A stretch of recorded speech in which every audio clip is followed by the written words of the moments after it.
नमस्कार बंधुगण बंधु माने आपण मान समस्त को आज ज्योतिष कार्यक्रम को स्वागत।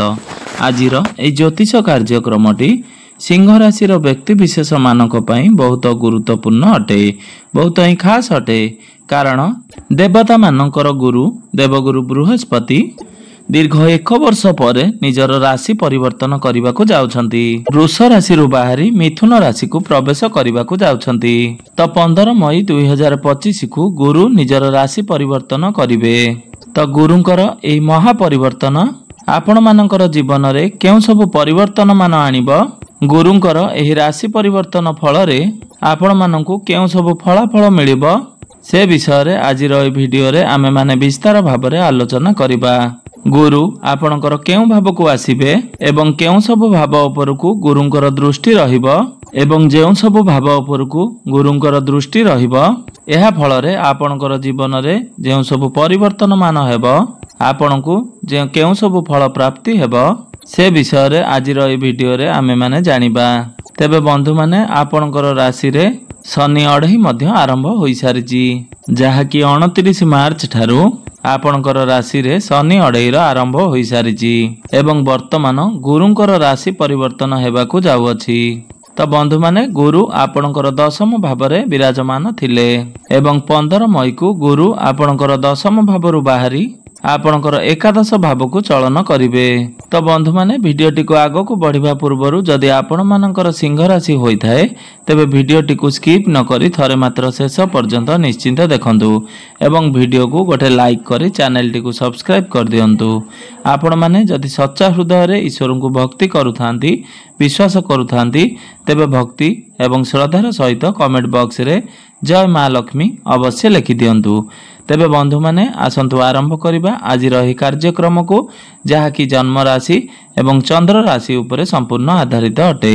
तो राशि चक्रर 12 गोटी राशि मध्यरु पंचम राशि होची सिंह राशि। तेबे बंधु माने कुंडलीर एकादश भावटी होइथाय लाभर स्थान, इच्छा पूर्तिर स्थान। तेबे दीर्घ 12 वर्ष परे गुरु आपणकर एकादश भाव रे गोचर करने को जाउछंती। कारण गुरु दीर्घ 1 वर्ष पर्यंत गोटे राशि रे विराजमान थांती।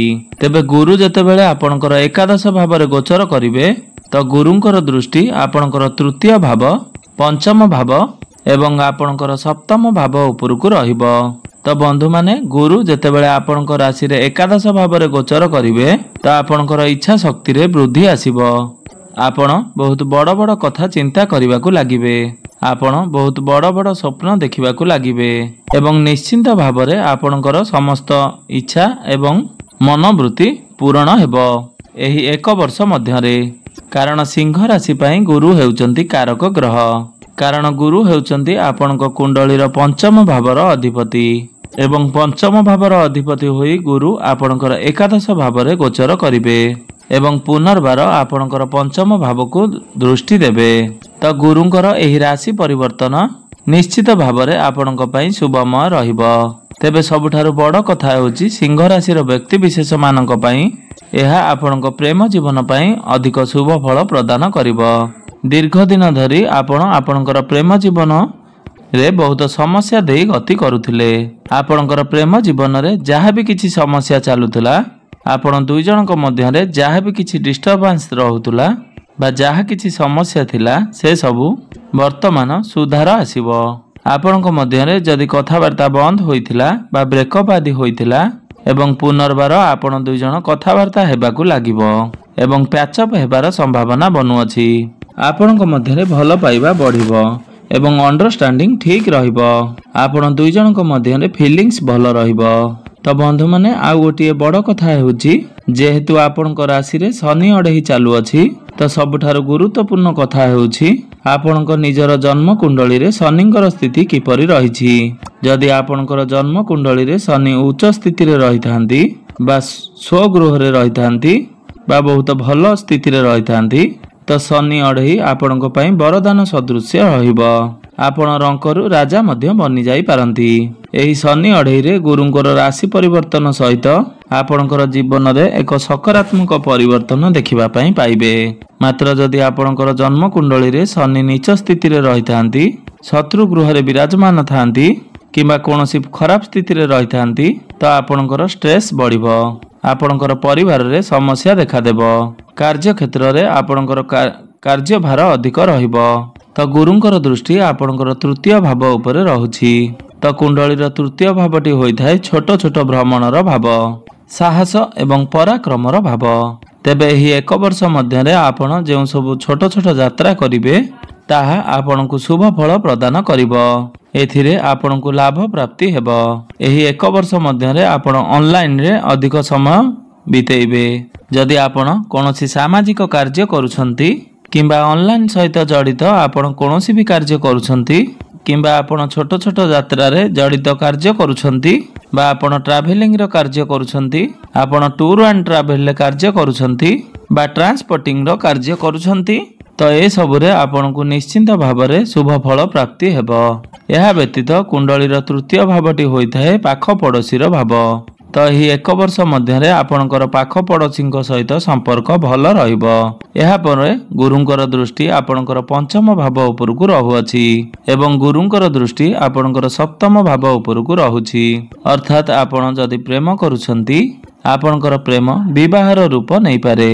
आपण जदि विवाहित अटंती एही समय रे फैमिली प्लानिंग करि पारंती, कारण संतान पक्षरु आपणक पई एक वर्ष भल रहिबो।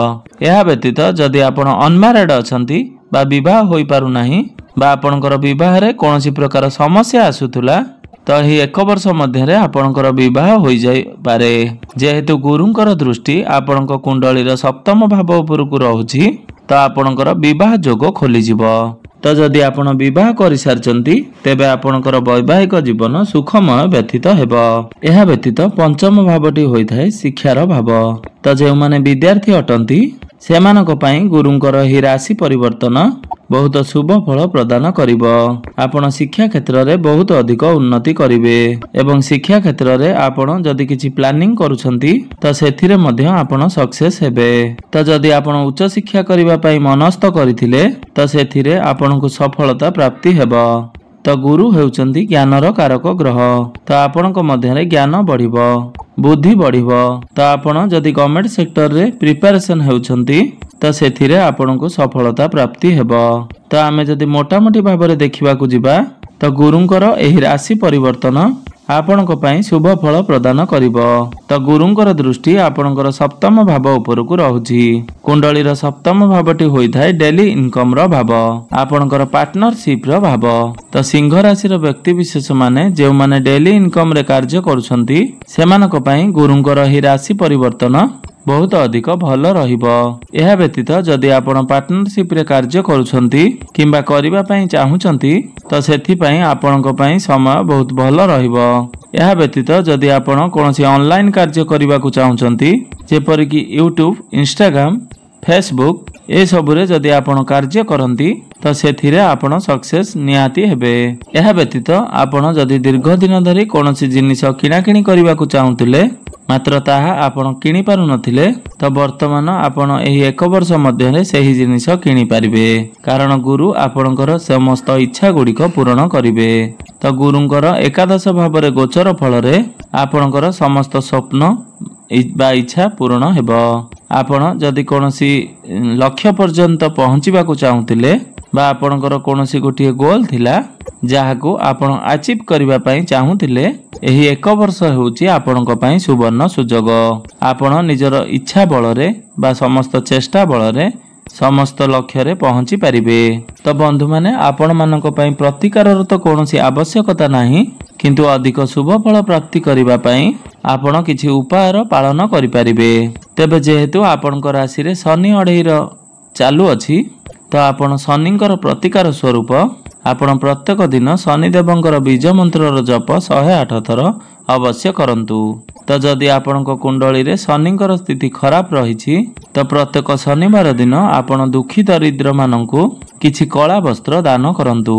जेपरि कि कला रंगर जोता, कला रंगर छता बा कला रंगर चदर, कला राशि, बिरी डाली ए सबु आपण शनिवार दिन दरिद्र माननकु दान दियंतु एवं प्रत्येक दिन आपण शनिंकर प्रार्थना मंत्र जप करंतु एवं प्रत्येक दिन सूर्यंकर बीज मंत्रर जप 108 थर अवश्य करंतु एवं प्रत्येक दिन हनुमान चालीसार पाठ करिबा सहित प्रत्येक दिन उदित सूर्य को तंबा पात्र रे जलार्घ्य अर्पण करंतु।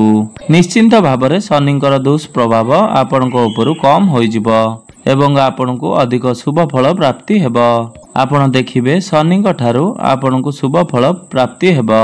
तो बंधु माने आपणकर जीवन मंगलमय हेउ एहा ही ईश्वरक निकटरे मोर एतिकी